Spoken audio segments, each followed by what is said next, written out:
The Polish Prime Minister Mateusz Morawiecki has confirmed he will not be attending the meeting of the Central European V4 group in Jerusalem tomorrow.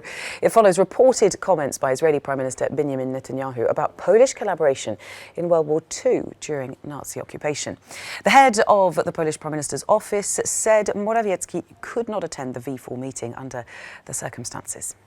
W czasie tych ostatnich dni pojawiło się wiele, czy może kilka fałszywych oskarżeń. In recent days there have been several false accusations against the Polish state and against the Polish nation.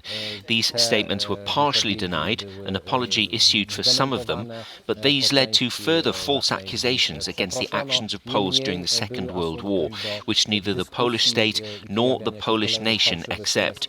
Prime Minister Morawiecki is very sensitive to the false accusations against Poland and Poles, and hence the decision that has been taken.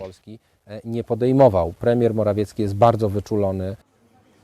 Right, we were hearing there from a spokesperson for the Polish Prime Minister's office. Alistair Sanford's in the studio to talk a little bit more about this item. Morning to you, Alistair. Good morning, Belle. Just take us back to how this all originated, what Prime Minister Netanyahu, Israeli Prime Minister, said. Yes, Netanyahu was in Warsaw last week, and these comments came on Thursday at a Middle East security conference. Now, all very sensitive, and the place where he made these comments at a news briefing was in the middle of what was the Warsaw Ghetto during World War II. Now, he was asked at this briefing whether Poland was complicit for Jewish deaths in the Holocaust. He was reported as saying that Poles cooperated with the Germans. This brought a furious reaction from the Polish government. The Prime Minister and the President both issued angry tweets. Poland summoned the Israeli ambassador, asking for the comments to be clarified. It seems there were translation difficulties between Polish and Hebrew, and in particular, there was anger over reports, and particularly in the Jerusalem Post,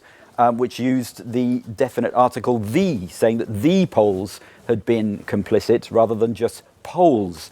Now, the Jerusalem Post said it got it wrong and it issued an immediate correction. Israel's statement said, made it clear there was no blanket blame being apportioned, that they spoke of not the Polish people and the Polish nation as being complicit. It seemed that Poland had accepted the Israeli clarification. It seemed to be the Prime Minister, when he first said that Netanyahu was not referring to individual cases and not the whole Polish state. But then came the news yesterday that the Prime Minister was pulling out of the summit and was sending his foreign minister instead. I mean, it's obviously touched raw nerves both in Poland and in Israel. How serious do you think it is? Well, there's different views here. One analyst has said this is not really a deep crisis, it's just Poland registering a protest. But another's been quoted as saying this is all a bit of a nightmare for Polish diplomacy. It certainly overshadows both conferences, and this Visegrad conference is being held in Israel. It's the first time it's outside Europe, and it's supposed to highlight ties between Israel and Eastern Europe.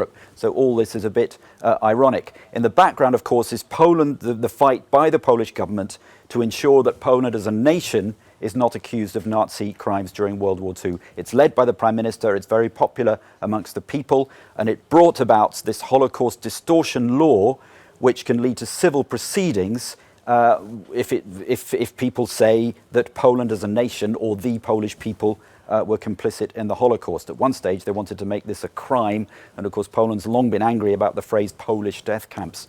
It's all very sensitive. It's brought tensions between Poland and Israel.